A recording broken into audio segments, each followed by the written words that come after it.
Þetta byrjaði þannig að við vorum 4 félagar sem ákvaðum að setja á laggirnar iðnfyrirtæki hérna í Vík. En meiningin var að framleiða vélar og tæki fyrir landbúnaðinn. Við stofnuðum ásamt okkar betri helmingum hlutafélag sem hét Bútækni og byggðum iðnaðarhúsnæði á Smiðjuvegi 15. Auk mín var það Auðbert Vigfússon og bræðurnir Björn og Þórhallur Sæmundssynir. En áður en þessi áformaði rekstur tók til starfa setti sig í samband við okkur burtfluttur Mýrdælingur, Kári Einarsson, en hann ásamt viðskiptafélaga sínum, Þórunni S. Gísladóttur, höfðu eignast vélar og tæki úr gjaldþrota sokkaverksmiðju.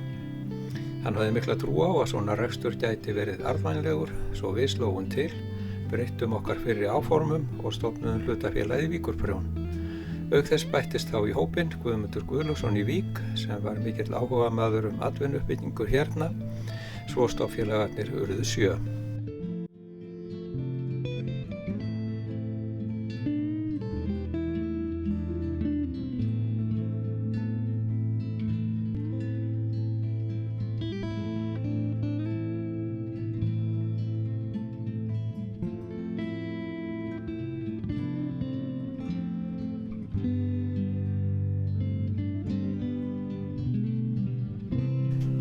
Við skulum nú líta inn í Víkurprjón og sjá hvernig þar horfs eftir 9 ára rekstur. Á þessum tíma höfðum við keypt nokkrar nýjar vélar ásamt því að kaupa sokkaverksmiðjuna Papey í Reykjavík. En þar fengum við margar vélar sem gaf okkur færi á að bæta við mörgum vöruflokkum, þar á meðal fótboltasokkum og þykkum ullarsokkum.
Í Vík í Mýrdal fyrirtækið Víkurprjón.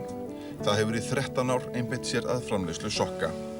Á hverju ári saumar þetta litla fyrirtæki 220 til 230.000 pör sem fara aðallega á innanlandsmarkað. Það við ramman reip að draga. Innfluttir sokkar hafa verið áberandi í verslunum hér á landi og markaðshlutdeild Víkurprjóns ekki nema 5 til 10%. Bómull styrkt með næloni aðalega notuð í sokkana, en einnig eru framleiddir sokkar úr öðrum efnum, til dæmis angóruull.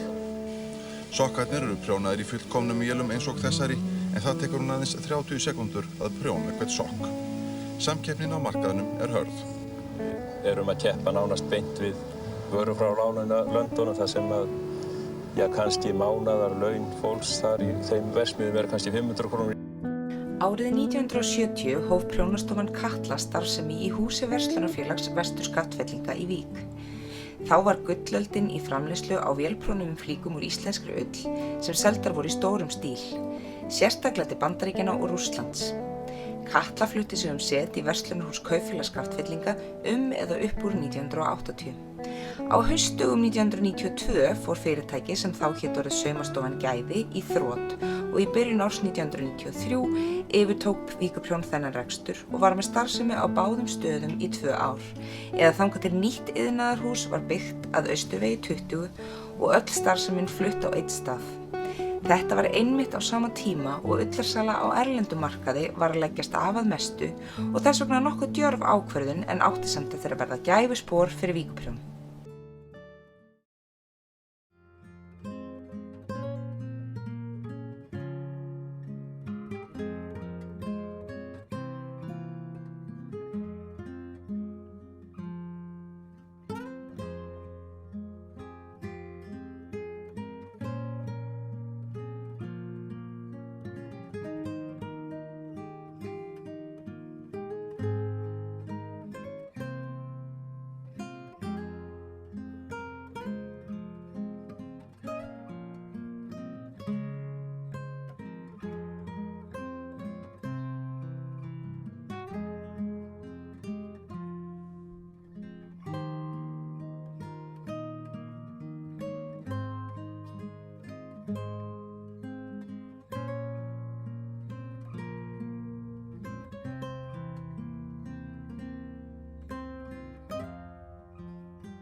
Með yfirtökunni fylgdu engin viðskiptasambönd og var það eitt okkar fyrsta verk að koma upp lítilli ferðamannaverslun í verkefnasmiðjuhúsinu á Smiðjuveginum til að ná þar strax nokkurri sölu á ullarvörum til ferðamanna en á þessum tíma var ferðaþjónustan að festa sig í sessi á svæðinu.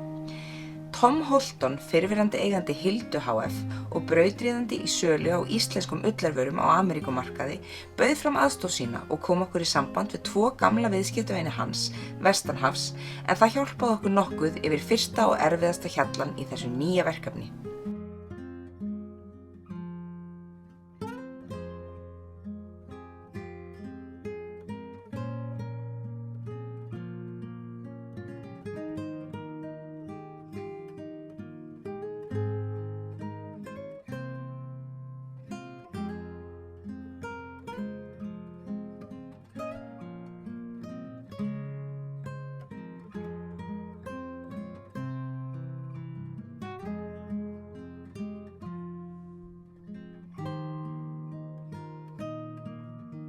Þarna hófust fyrstu kynni okkar af hópferðabílstjórum og leiðsögumönnum, kynni sem áttu eftir að verða að vináttu og frábærum samskiptum á komandi árum. Bygging nýja hússins á Austurvegi 20 hófst haustið 1994 og var að fullu lokið vorið eftir. Þessi staðsetning var valin með það í huga að ná sem best til erlendra ferðamanna og selja þeim beint framleiðsluvörur fyrirtækisins. Þessi sala sem átti eftir að stóraukast með auknum ferðamannastraumi var mikil lyftistöng fyrir Víkurprjón og varð í raun undirstaða að vexti þess og velgengni á komandi árum.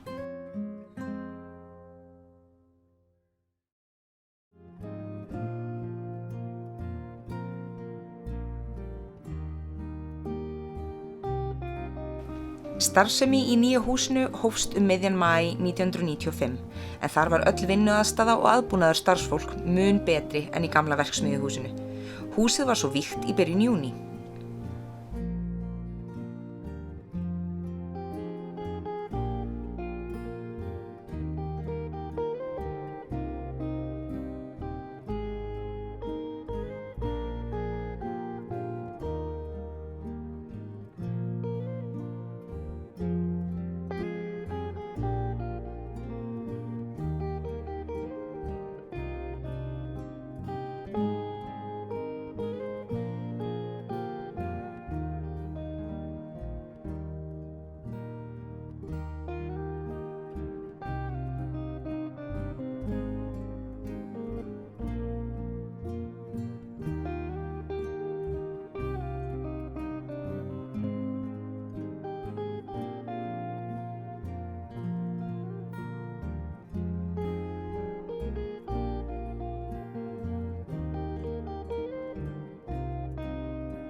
Víkurprjón rak líka ferðamannaverslun í Reykjavík í nokkur ár.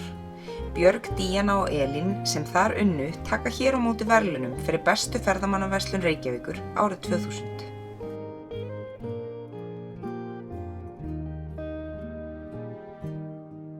Fyrstu 2 árin var mest unnið með hönnun sem fengin var úr þrotabúi Hildu HF, en mest af því var hönnun Steinunnar Bergsteinsdóttur.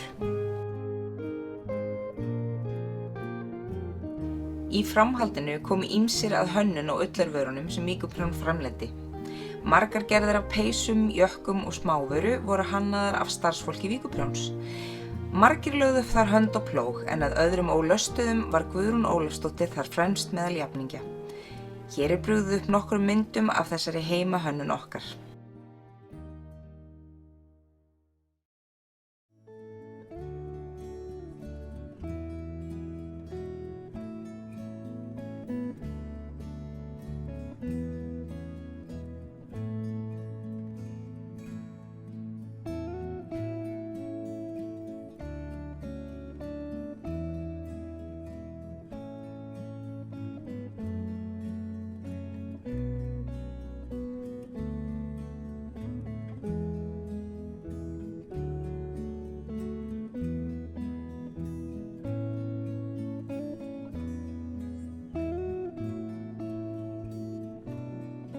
Donna Stewart, fatahönnuður frá Aspen í Colorado, hannaði mjög fallega fatalínu sem hún nefndi Víkingalínu. Hún fór með þetta á sýningar vestra og náði umtalsverðum sölusamningum. Einnig seldi Víkurprjón mikið af þessum vörum í sínum verslunum.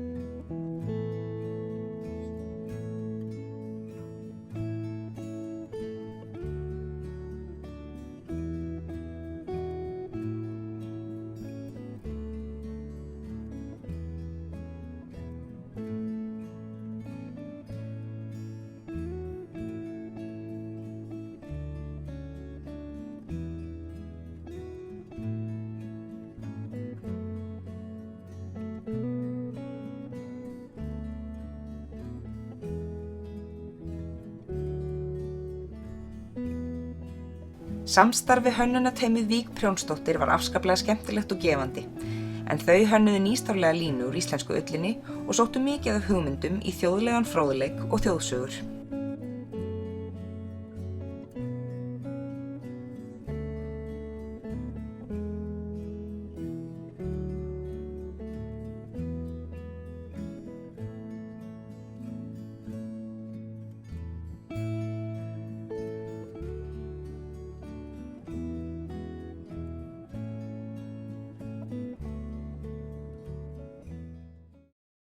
Hérna sjávarteppið og þetta megin samverðin.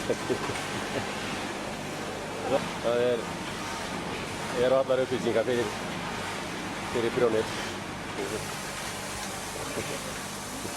Það er bara svona.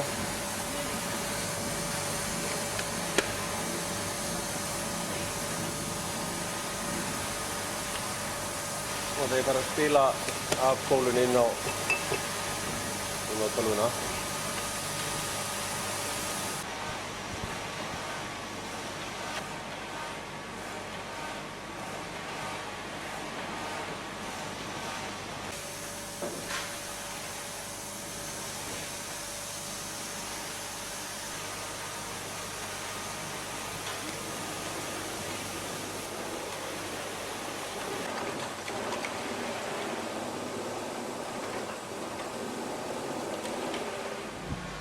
Og þetta er efsta stykkið og svo kemur bara hvort af öðru niður þangað til þau eru komin öll 7.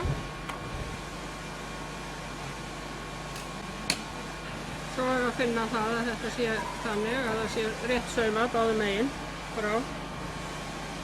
Það sé hvorki á langt frá eða of nærri.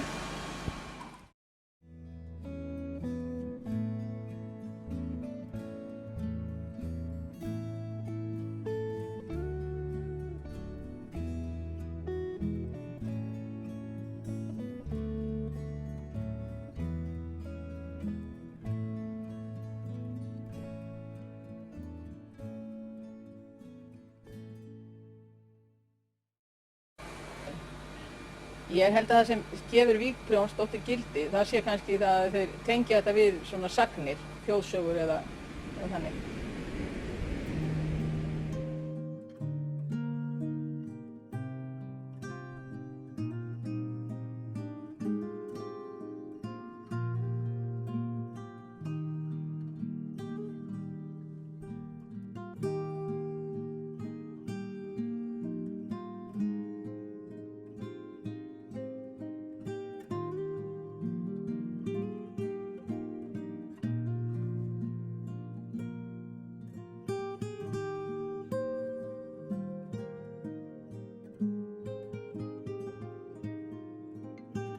Árið 2002 setti Víkurprjón upp netverslun og var eitt af allra fyrstu fyrirtækjunum á landinu til að fara inn á þennan verslunarmáta framtíðarinnar. Jónína Sólborg Þórisdóttir hannaði og setti upp síðuna. Fyrsti sölumaðurinn okkar á sokkunum var Erla Alexandersdóttir en fljótlega tók heildverslunin Kristjánsson HF við og sá dreifinguna. Þar stóð enginn Sigurði Ágústssyni sölumanni á sporði. Síðustu árin sá svo heildverslunin Rún sokkasöluna.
Þann 15. mars 2012 var haldinn hluthafafundur í Víkurprjóni og ákveðið að selja öll hlutabréf félagsins til Æsver ehf. Þessi nýji eigandi hófst fljótlega handa við stórfellda stækkun og uppbyggingu í takt við hinn mikla fjölda ferðamanna sem nú heimsækir Vík og Mýrdalinn.